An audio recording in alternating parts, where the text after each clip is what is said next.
Moro! Tänään on pirun kuuma, niin heti aamusta pikkunen treeni, mitä tänään on ohjelmassa. Niin tää omaa takapihan pientä mutkarataa, puolen tunnin setti vaihtaen suuntaa välillä.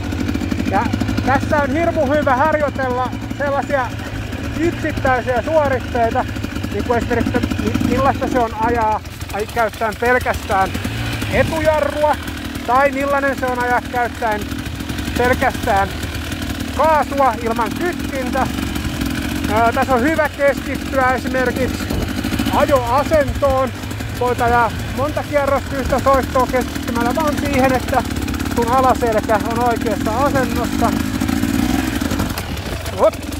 Tässä on nyt just käynnissä yhden käden ajoharjoitus ykkösellä ilman kytkintä sattuneesta syystä, koska kytkinräpylähän tästä puhelimesta kiinni.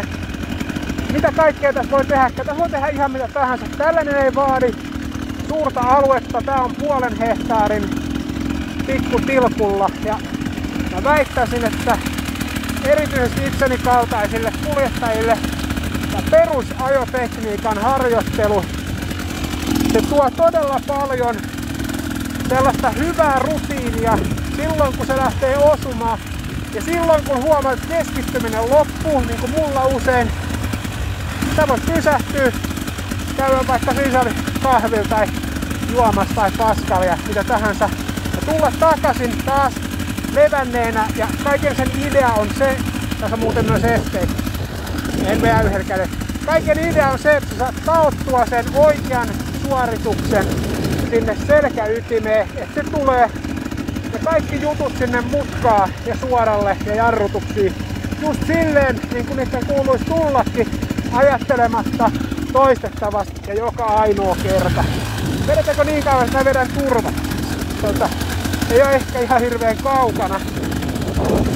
Tästä piti tulla alle 60 sekunnin video, mutta ei tästä nyt näköjään tullutkaan. Niin kuvataan tänne eteenpäin sitten yksi kierros.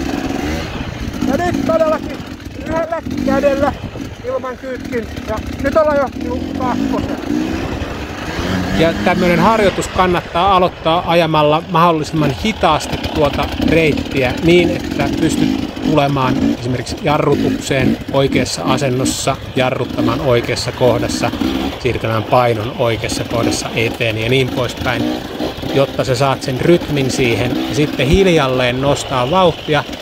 Ja jos se alkaa taas hajoamaan se suoritus, että unohtelet tai myöhästyt, niin sitten vähän lasket sitä vauhtia niin, että se suoritus tulisi koko aika tehdyksi oikein. Niin silloin mä luulen, että tästä tämmöisestä on suurin mahdollinen hyöty. Eiköhän tää riitä. Kiitoksia. Näkemiin.